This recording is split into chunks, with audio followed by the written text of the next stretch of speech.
Hi, everyone. Thanks for being here for this Changing Planets seminar. Our speaker today is Sir James Bevan. Sir James joined the Environment Agency as Chief Executive in late November 2015. He has a very long career in government, and his previous roles include UK High Commissioner to India, Chief Operating Officer at the UK Foreign Office, and as a visiting fellow at the Harvard University Center for International Affairs.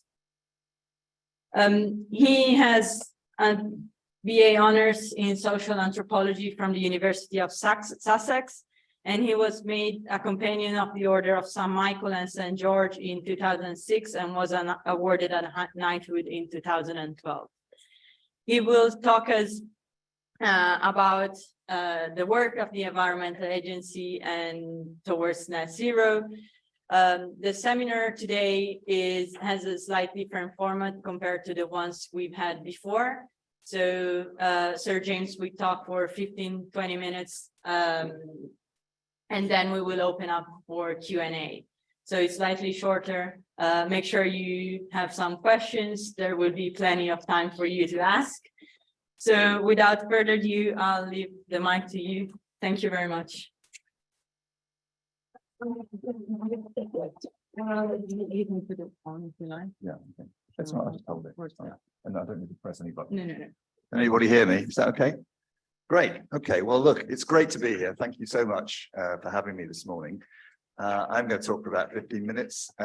We'll put speech on gov.uk. So if you want to look at it again, you can find it there. And then we'll do Q&A. And no question is off limits. You can ask me anything you want. So think of the most challenging, most difficult, most embarrassing question that you could ask me. And I'm very happy to give you an answer. But today I want to talk about cities, not least because we're in arguably the most impressive city in the world. And I want to start by inviting you to just close your eyes and picture a city. And if you think about what you see, I would guess that what most of you are seeing in your mind's eye, it's mostly grey, it's mostly roads, it's bridges, it's buildings, because when you say the word city, it doesn't normally bring to mind things which are green, like grass, or blue, like rivers, or red, yellow, brown, black, and white altogether, which is a goldfinch. But the best cities and the cities of the future, which is what I want to talk about this morning, should be multicolored, not just grey, and they should be multicolored in their biodiversity, in their ecosystems, and in their partnership with nature. Now, that is not just because those multicolored cities are better places for people and wildlife, though they are. It's because our cities, even more, I would argue, than our countryside, hold the key to addressing the biggest of all issues that we face as humans, which is the climate emergency. Now, it's easy to praise the countryside, rightly so. The countryside in England is one of the greatest inheritances that we have, and we need to look after it. And in the countryside, and I'm sure many of you, including many of our friends and colleagues from overseas, will have been into the British countryside, we can still find things there that are increasingly rare in our cities, things like beauty, or silence, or darkness, or tranquility. And all of us, including me, can all draw sustenance from going out into the countryside and experiencing those things, which is why the organisation that I lead, the Environment Agency, spends quite a lot of its time seeking to protect and enhance our countryside. But today I want to talk about something different. Today, I want to sing the praises of the city, and not just the great city of London, where we are today, but all cities. And let me explain why that is. It's because cities really matter. They matter because they are where most of the people in this world now live. In 2010, the world passed a threshold, which most people in the world didn't notice, which was that for the first time in history, there were more people living in cities and urban spaces than were living in the countryside. And that trend is only going to continue. By 2050, we estimate that around 70% of the population of this planet will be living in cities. Now, it might sound a bit counterintuitive for me to say this, but actually, the fact that more and more people are living in cities is a good thing. Why is that? Because cities are good things. Cities are very good at using resources. They're more efficient at using resources than the countryside. So they are a critical ingredient in securing a sustainable economy. Cities put out less carbon per person than rural areas do, so they are critical in tackling climate change. Cities produce most of the resources we need to create the cleaner, greener world that all of us in this room want. Cities offer, this is a good example this morning, amazing social, educational, cultural opportunities that are harder impossible to access in rural environments. Cities are centres of economic activity, knowledge, innovation. Again, this is a brilliant example because the cities are the places where different people from different places with different ideas and new ideas and talent congregate. And when they congregate together, out of that difference sparks lots of new ideas, lots of new innovation, lots of different things, which is why cities are what has driven pretty much all human progress since the dawn of humanity. And it's not for nothing that the word civilization comes from the Latin word for city.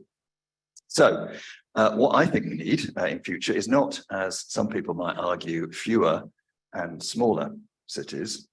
What we need in future is bigger and better cities. What would those cities look like? Those would be cities that retain all the fizz and energy of the cities of the past that have driven all that progress. But in future, they would be cities that are using their resources much more efficiently. They will be creating far less pollution. They will be cities that can stand up to all the impacts that the changing climate is going to be throwing at us. There will be cities which have more blue and green spaces to go alongside the grey. And those spaces will be places that everybody in those cities had access to, so that our cities are in future a joy to live in for everyone, as well as drivers of growth and progress. Now, in short, what I'm saying we need to do is what the UN Sustainable Development Goals say we should do in terms of our cities. Those goals say that cities should be, quote, inclusive, safe, resilient, and sustainable. Now, at the heart of every good city is nature.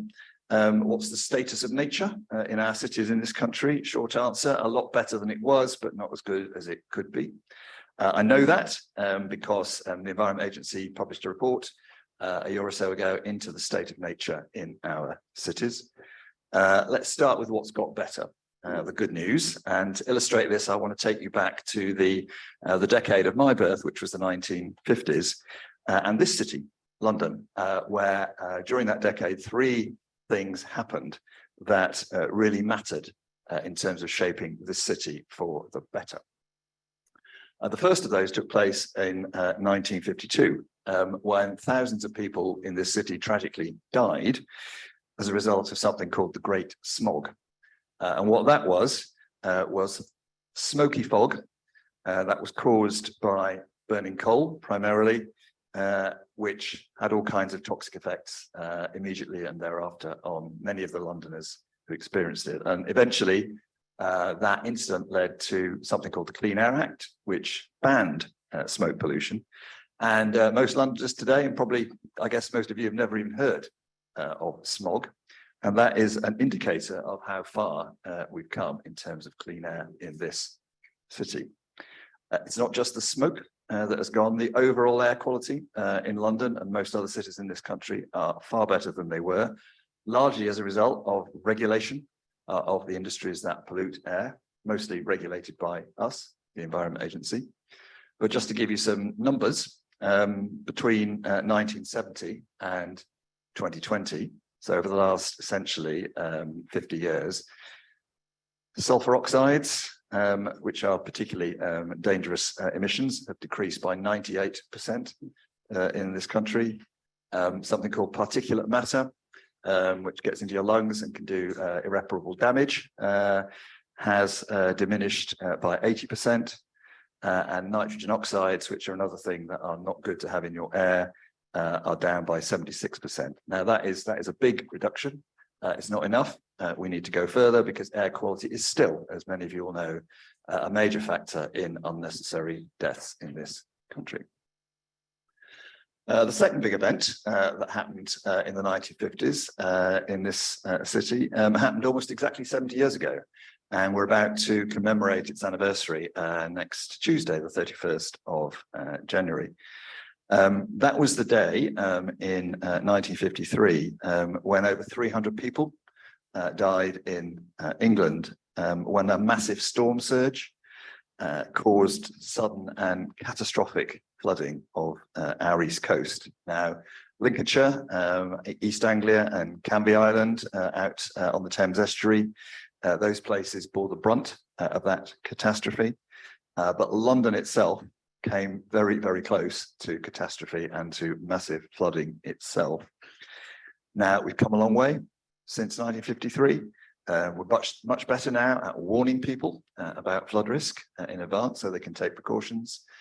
We have much more effective flood defences, including only a few miles from where we're sitting right now, the Thames Barrier, which I'm sure most of you have seen. That was built as a direct result of the 1953 disaster. It protects 125 square kilometres of this city. It protects millions of people, including us right now, and it protects about £400 billion worth of assets. It will carry on doing that. That's the good news until around 2070. And we're already planning, because we're the people who will build and maintain the replacement, we're already planning where the next barrier will go. And the third thing that happened in the 50s that I just want to draw your attention to also had the Thames at the heart of it. It happened in 1957 when the Natural History Museum, we're not far away from the Natural History Museum, declared that the river in London was biologically dead. And it was biologically dead because the water was so polluted. Now, again, since then, we've made astonishing strides in cleaning up the water quality of our river, largely down to the investments made by water companies and regulation by people like the Environment Agency, which have limited dramatically the kind of things that people can put now into the River Thames. Result, the river is no longer biologically dead, it's alive again, and even in central London, you will find salmon in the river. Salmon are a really good indicator of good water quality. So all that's good, but it isn't all good news, because while here in London and in many other cities around this country, the air is cleaner, the pollution is lower, and the population is better protected against flood risk, there are still some really big challenges that remain as this city and our other cities grow. And I think, you know, the biggest of all challenges probably isn't actually out there on the streets or in the air or in our waters, it's in our own heads. If we want to build a better world, and you're in this room with me because you do, then the challenge is to reimagine the city itself. So let me do that for you. I'm just going to describe a utopia city. Utopia is, quote, an imaginary place in which everything is perfect, unquote.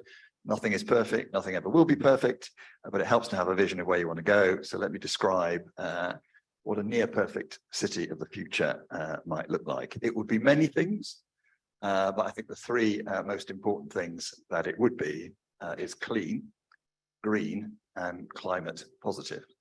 Let me just unpack those for you. It would be clean. The environment in and around our future city would be pristine. It would have clean air. It would have clean water. It would have clean, unpolluted land. And for us in the Environment Agency, that means continuing to do all the things that we've been doing over the last few years, to stop the pollution that threatens all of those things. Second, our Citytopia would be green. It would be the best possible place to live, not just for people, but for wildlife. And that does mean more green, plants, trees, grass, and more blue, water, rivers, streams, ponds, alongside the grey that may be in your head when you think about cities. And we're playing, as an environment agency, we're playing a major role in trying to design cities that have all that blue and green. We're a statutory consultee on planning. So when a developer is building something, we come in and give them advice about how they can make that place blue and green and a great place for people and wildlife, as well as doing whatever they need to do in terms of development. And as part of that, we apply a principle called biodiversity net gain, which is a kind of boring techie word for something rather important, which is the principle that when you develop somewhere, the aim is to leave nature in a better state than it was, rather than a worse state. The government's just enshrined that principle in law. We welcome that, we support it. The government's also just announced another important step forward, which is its intent to make something else, which sounds boring but is important, sustainable drainage, a mandatory thing for all new developments in England. And sustainable drainage is something that increases the ability of our cities and our drainage systems to absorb all that extra water that we're going to have as a result of the climate emergency. For example, by creating parks to act as giant sponges, or sticking grass on the roofs of houses to allow rainwater to drain away slowly and not overwhelm the drains. And that might sound boring, but it's life-saving, because if we don't succeed in improving the way that our cities drain, then there are greater and greater risks of catastrophe. A really major thunderstorm falling onto the wrong place in this city could flood basements and drown people. It would lock up underpasses, the tube lines would stop running, some of the power generators would go out. All of those things that would do massive harm to this city could happen if we don't get more serious about managing all that water. And the third thing this perfect city would be climate positive. What does that mean? It means the city would actively help us tackle the climate emergency. So this city, it would no longer be part of the problem. Why is that? Because it would not be emitting the greenhouse gases that are causing our climate to change. It would achieve that in various ways. It would have the right transport systems so that people can walk or cycle to work, or use public transport that was fueled by renewable energy. It would have buildings that are designed to be energy efficient, heated by solar or other renewable sources of energy, and cooled by natural airflow, designed in at the start. Most of our buildings, including many of the ones that we have, and I think some of yours on this campus, are not like that. That's a problem. This city would use all of its resources efficiently. It would turn all of its waste back into resource to use again. It would have arrangements that allowed everybody in that city to share rather than have to own many of the things that they need for their daily lives. Bicycles, tools, vehicles, without having to buy them all or own them all, which is a process that just drives more and more carbon out of things that we produce and into the atmosphere. And our future city might also grow much of its own food, including through things called vertical farms, where you can actually grow hydroponically a lot of useful food simply by sticking it in the right conditions in a skyscraper or in a deep tunnel underground. And that would be good, because that would avoid the carbon damage of transporting most of the food that this city and most others currently consume hundreds of miles at massive damage to the environment. So the first point about this future climate positive city, it wouldn't be doing any harm. But the most important point about this future climate positive city is that it would be doing good, because it wouldn't just stop being part of the problem, it would be a major part of the solution to the climate crisis. How would it be doing that? It's green areas parks, woodland, grasslands, football pitches, flower beds, those would all be acting as carbon sinks. So they would be taking damaging carbon out of the atmosphere and reducing the extent of climate change.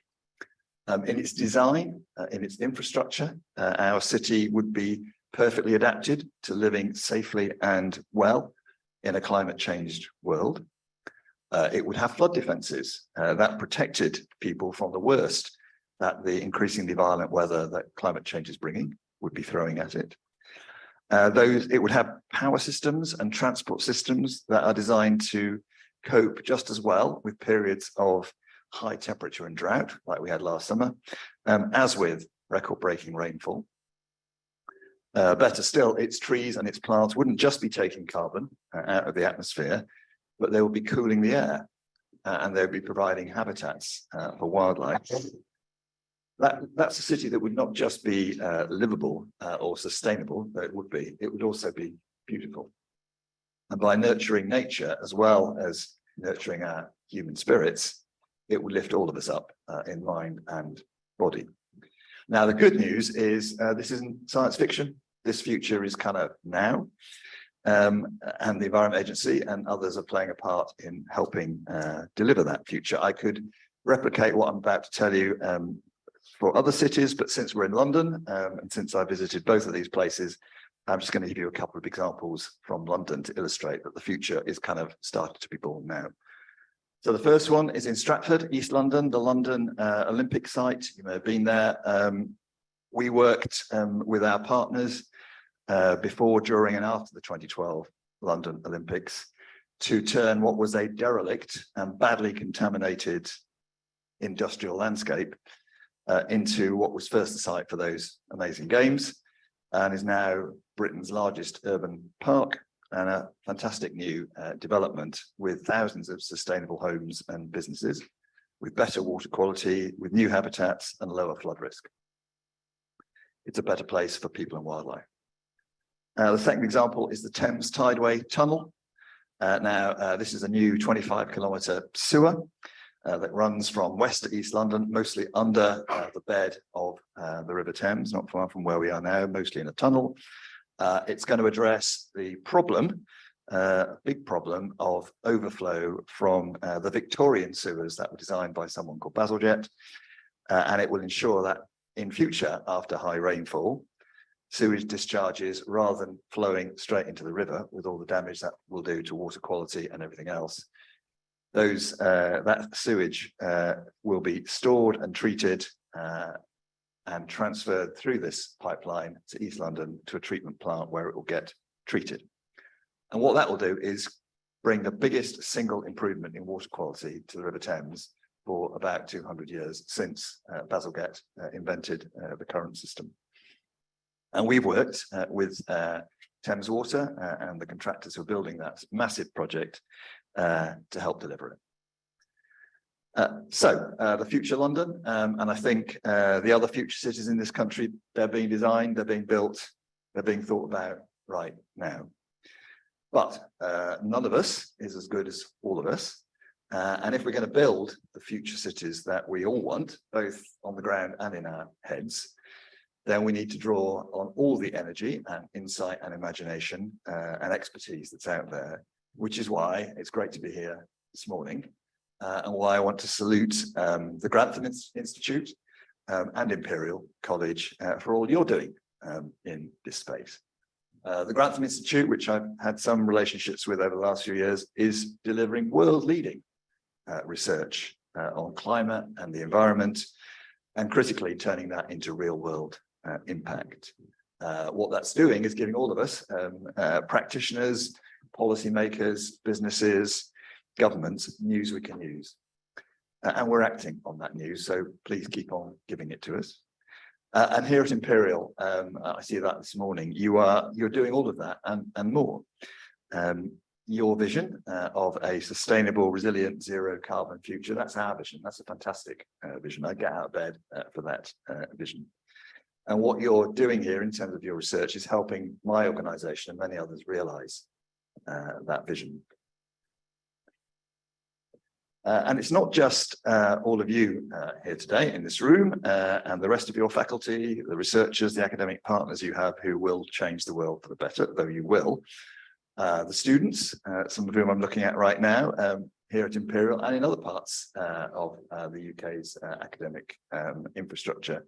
All of you can play a part in creating a better world, because you are the people who, over the next few critical decades, you're the people, not me, you're the people who are going to be playing leading roles in governments around the world, in research and development, in business, in NGOs and in the other major organizations that will be shaping that future world and our future cities in ways that can be better for all of us.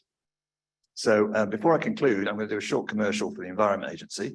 There is no free lunch. If you invite me, I will always do a commercial for the Environment Agency.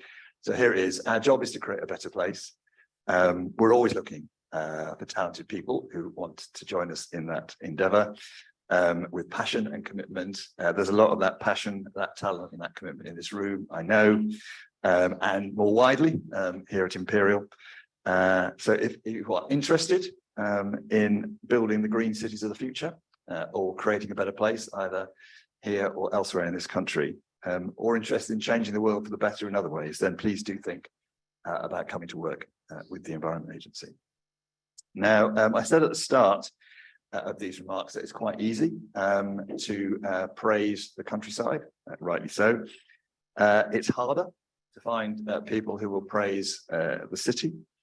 That includes poets. There are exceptions. I'm going to end with one of the exceptions. Someone who is much more famous as a nature poet in England than as a writer about the urban environment. But he did write one poem that I think really nails what I'm trying to say. And that person is William Wordsworth. This is a poem which he wrote over 200 years ago. And not far from here on Westminster Bridge, which you will all know. And when Wordsworth wrote this, he was looking at the London of 1803, so a city that is in many ways long gone.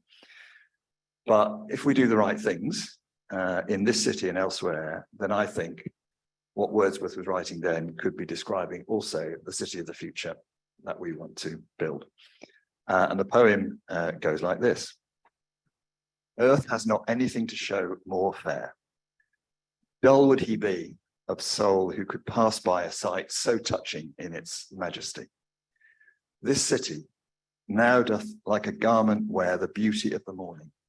Silent, bare, ships, towers, domes, theatres and temples lie open unto the fields and to the sky, all bright and glittering in the smokeless air. Never did sun more beautifully steep in his first splendor, valley, rock, or hill. Never saw I, never felt a calm so deep. The river glideth at his own sweet will. Dear God, the very houses seem asleep, and all that mighty heart is lying still. And with that, I will stop. Thank you very much.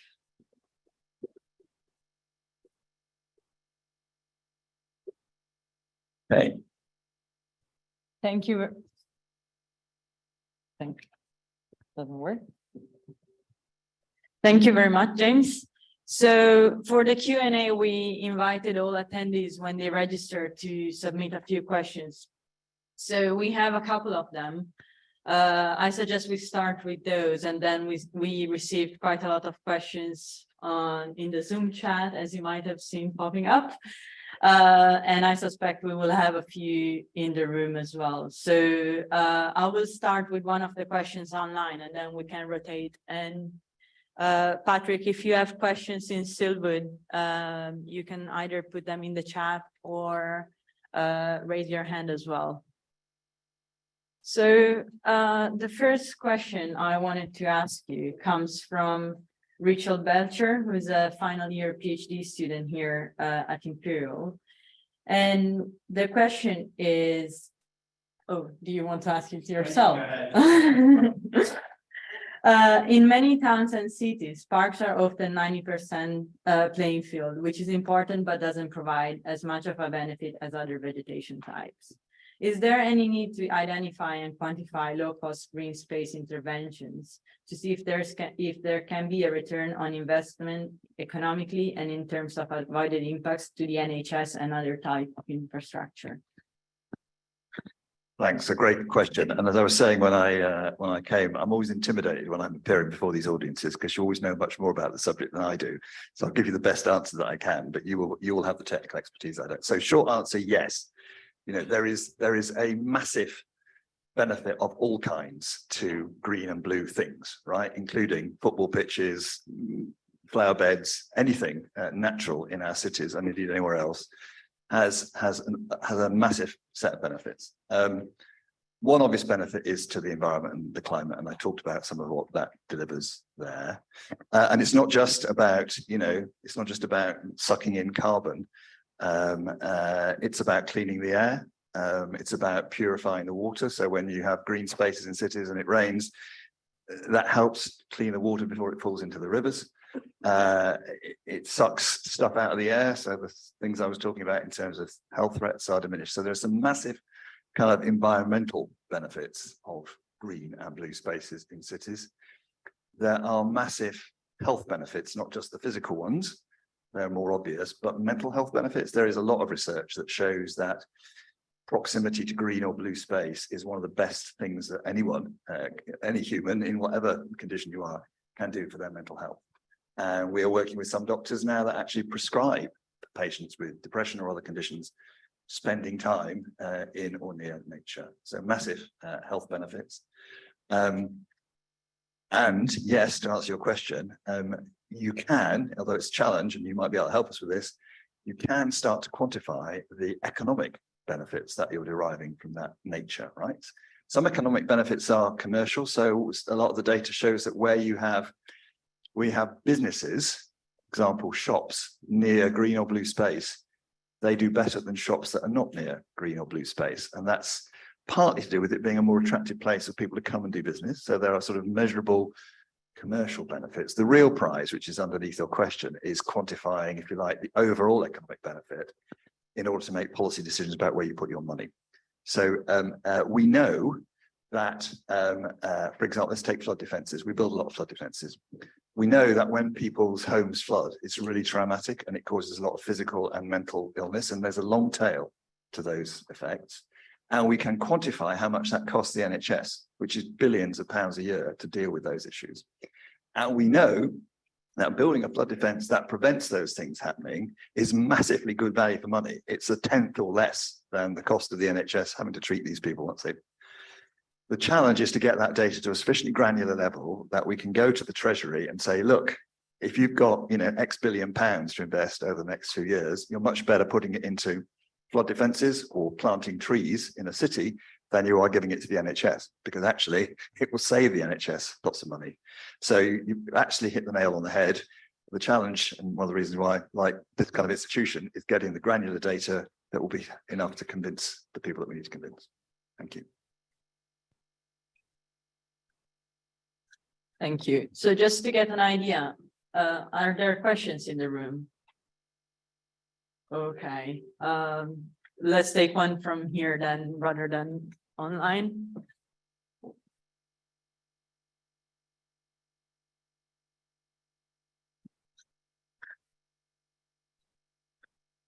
Hello, thank you very much for your talk. I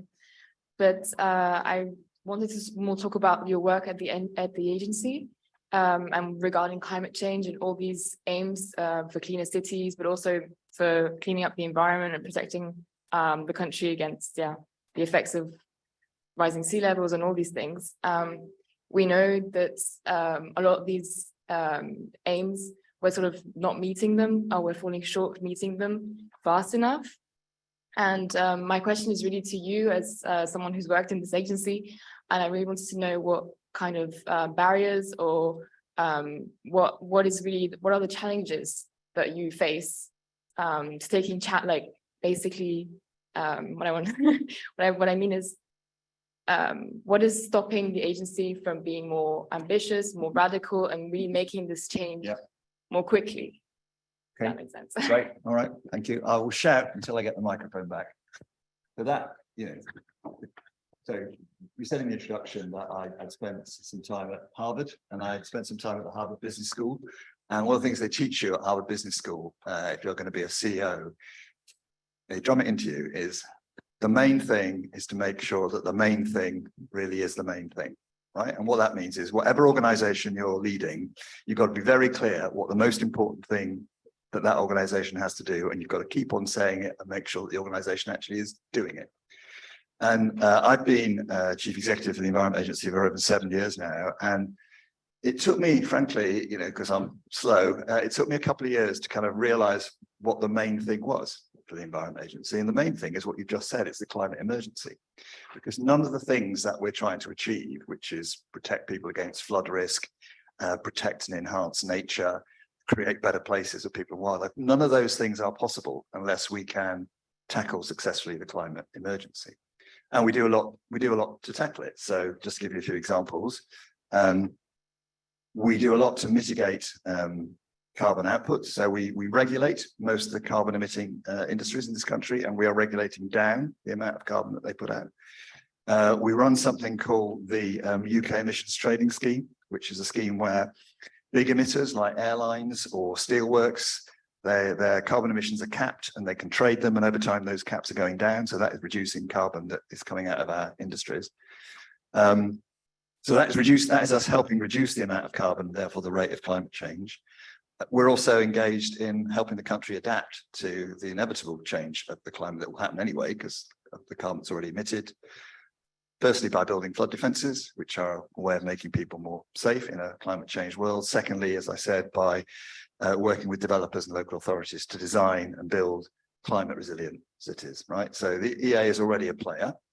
I've become more optimistic about the climate emergency than I was.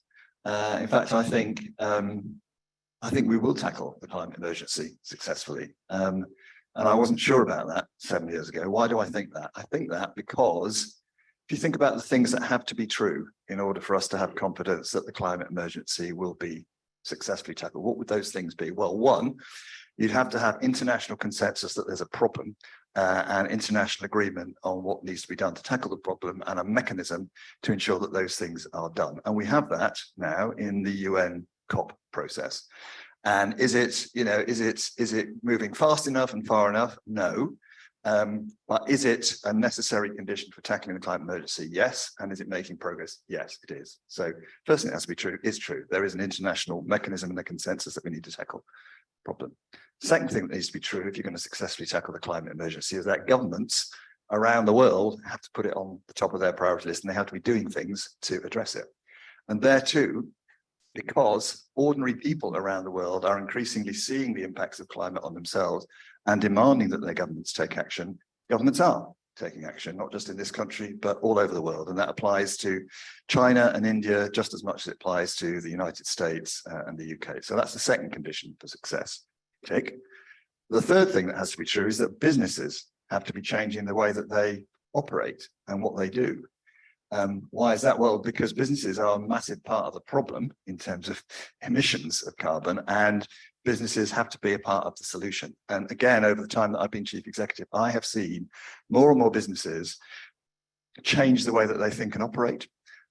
Sometimes that's because they just know it's the right thing to do. They don't want the reputational damage of being seen to contribute to climate. Usually it's because it's better for the bottom line. Most businesses have worked out that you're not going to make a lot of profit if your main investments are in a wasting asset, which is carbon. And you're more likely to make money long term if you're out of things that are killing the planet and doing things, goods or services or whatever, that helping contribute to a sustainable Earth. So the third thing that has to be true, that businesses are changing, is also true. And the fourth thing, the final thing I think that needs to be true, is that all of us, all 8 billion of us on this planet need to change the way that we live, because all of us, me, you, we're all part of the problem, right? And therefore we all got to be part of the solution. And again, I see not just in this country, and not just amongst kind of rich, well-educated elites. I see increasing around the world, ordinary people, not just demanding that their governments tackle the emergency, but changing the way that they live, changing what they eat, changing how they travel to work, changing the sort of concept of ownership and sort of sharing things rather than always insisting on buying something new, changing their pensions. You know, a lot of pension funds are invested in things that are not delivering the right outcome, and people demanding that their pensions and the investments of those pensions go into the right places. It's another change that I'm seeing. So you put all those things together, and those are the conditions that you need for success. Will it happen overnight? No, it'll take us 20, 30, 40 years before we can say that we've tackled this emergency successfully. But humans, you know, the thing about us humans is that we're kind of very dumb and very clever. So it's a very dumb thing to put out all that carbon over the last 250 years with the consequences that we're now seeing. But humans have a pretty good track record once they've done something stupid, recognizing that that's stupid and finding ingenious ways around it. So bottom line, I'm pretty confident that long term we will crack the climate emergency. And if I wasn't, I wouldn't get out of bed. Thank you. Thank you. I'll ask another one from the registration form. So this one comes from Professor Jim Hall at the University of Oxford School of Geography and Environment. And the question is, natural flood management brings multiple benefits in terms of biodiversity, carbon sequestration, and improvements to water quality. There is some evidence that natural flood management can reduce peak flood water levels in small to medium floods. However, in the most extreme and prolonged floods, when the ground is already saturated and submerged, there is no observational evidence of a reduction in flood peaks, while computer models also suggest that the effect might not be noticeable. Is it wise or honest to pin people's hopes on natural flood management? Okay, thanks. So that's a really big and important question. So let me give you an example of natural flood management and then answer the question. So let's see, there's a place on the south coast of England called Medmerry, and it's a community that regularly used to flood from the sea, high tides, winter storms, place flooded. And one of our jobs is to protect communities like that against the trauma of flooding. And the kind of obvious thing to do would have been to build a massive concrete wall between the community and the sea. That's not natural flood management. Instead, we did something completely different. What we did was actually counterintuitively knock a massive hole in the beach to create a large area that would allow the sea and the tides to come in rather than keep the sea and the tides out. And that area has created deliberately a natural wetland, because it's sort of salt estuary that floods and unfloods when the tide comes in, which is now a bird reserve. The RSPB attract thousands of people every year to it. But it's also the flood defense, because the way that it protects the community is by absorbing the force of the sea and by allowing the sea to go somewhere safe, i.e. into these new wetlands, rather than somewhere not safe, i.e. into these people's homes. So one, it's beautiful, which we're always looking for. Two, it's nature positive, so it's created more habitat for wildlife, which is now very well populated. Three, it's delivering economic benefits. So this community, very popular tourist destination in the summer, but before we built the defence in the winter, it wasn't very popular. It wasn't a very nice place to be. Now it is, because in addition to coming in the summer to spend time on the beach, people can come in the winter and look at all the birds. So it's actually had an economic benefit for that community, as well as the nature positive benefits from that natural flood management. So that's what natural flood management is. The answer to the question is that the professor is right, that most effective flood defences will not be built entirely on the basis of natural flood management. There will probably be a combination of natural methods like making sure that the streams coming down to the river are wiggly, putting soggy dams, leaky dams in those streams, planting trees alongside the river, all of which slow the flow of water and do reduce flood risk. In most of the schemes we build, we will combine that with some hard engineering, with either a wall somewhere or with a flood basin that is built. You won't see it because it's disguised as natural, to take water into it and hold water there rather than allowing the water to come down into the community. So kind of short answer, natural flood management is a good thing and we need to do as much of it as we can.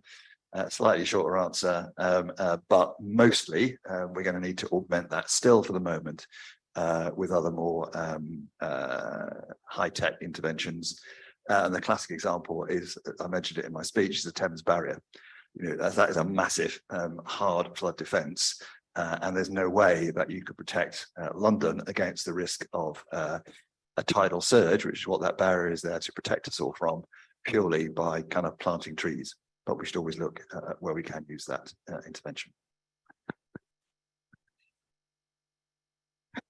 Thank you. So I suggest we have 5-7 minutes left.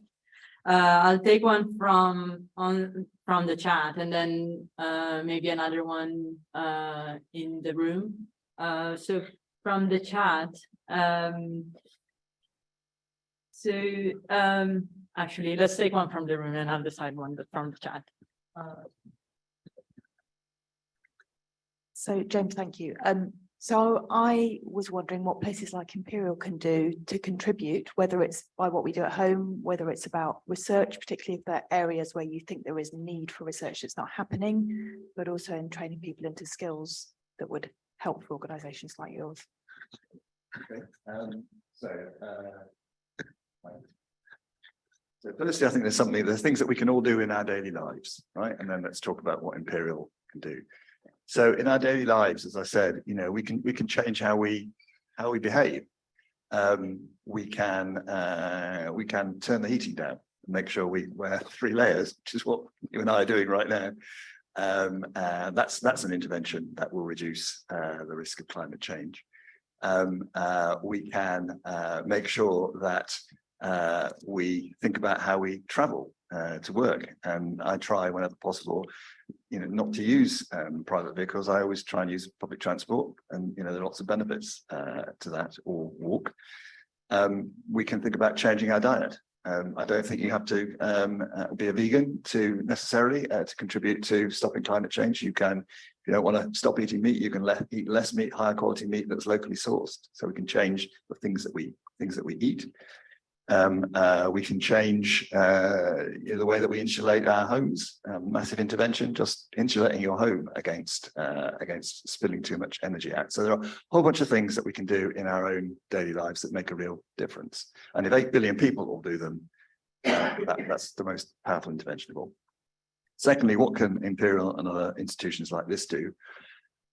Give us news we can use. So, you know, for example, you know, I'd love to know how we can really quantify the benefits to the NHS of flood defence, and you know, you'll have people who can tell us that. I'd love to know what technical innovations we could use when we build hard flood defences that don't put a lot of carbon into the atmosphere. So at the moment, we pump a lot of water. There aren't really the powerful pumps we use. You can't run them on sunlight, they run on diesel. So, you know, what interventions, what technical innovations could you deliver to us that would help us and others like us do the things we need to do, but do them in a low or no carbon way? What policy advice can you give to governments? Because, you know, governments are big players here. Governments need to act. They need to be influenced. What can you say? What evidence can you bring that will convince governments to act? Health impacts are a good example. You know, governments do care about keeping people alive. So evidence that climate is damaging people's health, and evidence that the way to prevent that is to do X and Y will be well received by government. And I think the final thing you can do is just think about all the other players in this space and think about how you can influence them, because you have credibility because you know stuff, and you've got authority because you have data and understanding and analysis that most of us, including me, don't have. I think you should feel your own strength. Those are powerful assets. And you should think about deploying those, not just with government, but with business, with NGOs and with other organizations, and with us and other organizations that are already active in the space. Because as I said, none of us is as good as all of us. Thank you. Okay, so the last question will be Anna Murdoch's. It comes from online, and Anna is also a PhD student at the Grantham. And the question is, London may be an outlier in terms of climate action and might become a city-topia, as you've described. But do you feel confident about the future of climate change globally, considering developments in the rest of the world? And also, what outreach are you doing? What support are you providing in cities elsewhere that are far from the path toward being a city-topia? Thanks. So the answer to what we're doing with other cities is we work in this country with pretty much every major local authority in terms of trying to design and deliver cities that are close to the kind of utopia that I was describing. And there's lots of good stuff happening, not just in London, but there's some amazing developments happening in Manchester, in Birmingham, in Leeds, up and down the country that we should all get involved with and support. We do work with other cities and other organizations internationally, because we can always learn things. We work very closely with the Dutch, for example, who know a lot about how to manage flood risk. We work very closely with the Americans, who've got big issues with the Japanese and a few others. So that's a mutual thing. Well, I guess the heart of the question, and it gets back to the question about how confident we can be about tackling the climate emergency, is what about the rest of the world? And I lived in India for 5 years. I was the High Commissioner. I spent a lot of my time then talking to the Indian government and Indian authorities about climate, in particular in preparation for the Paris COP, where we wanted to get the Indian government to sign up to a bunch of commitments. And the lesson from that for me was you can't talk to developing countries like India or China or any other part of the global south in a language that says you have to make a choice. You can't say to any of those people, you have to choose between, on the one hand, tackling the climate emergency, and on the other, growth, prosperity, development, right? If you say that, or you are heard saying that, even if you're not saying it, you've lost the argument straight away. And the Indians would say to me, look, you're asking us to make commitments to fix a problem that you, the Brits and the rest of the developed world created. Why should we sacrifice our ability to give our people the prosperity that you've got when this is your fault? So what's the way out of that? Well, the way out of that is you have to have a different conversation. You have to say, firstly, I think some of it is about accepting responsibility as part of Western governments and Western countries that were the source of the climate emergency, although no longer the only source. And then you have to have a conversation which is about how we can achieve both of those things, tackling the climate emergency and delivering inclusive, sustainable growth for the rest of the world together, which is about having the right policies and the right technology and the right interventions. And with those interventions and those policies, you can have both of those things. And that was a much more productive conversation to have with the Indians. And finally, the reason why I am, again, reasonably confident about, the big players like India, China, Brazil, doing the right things is, as I said in my intervention, because their own people are demanding that the right things be done. And although all those countries have different politics, different systems of governance, I've spent a lot of the last 40 years working with politicians around the world, and the one thing that unites all of them, whether they are leading democracies or other kind of institutions, is that they listen to what the voters are saying, because that is the best way for that politician to stay in office. And the fact that, not just in this country, but all around the world, in China, India, Brazil, etc., ordinary people are demanding action from their government, gives me confidence that that action will happen. Thank you. Thank you.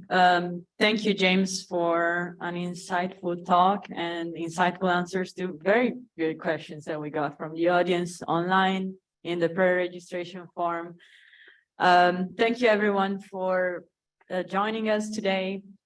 And the next seminar will be on the 22nd of February. We will have Ivan Sudakov talking about mathematical models for tipping point in the Arctic. So we will see you in a month's time.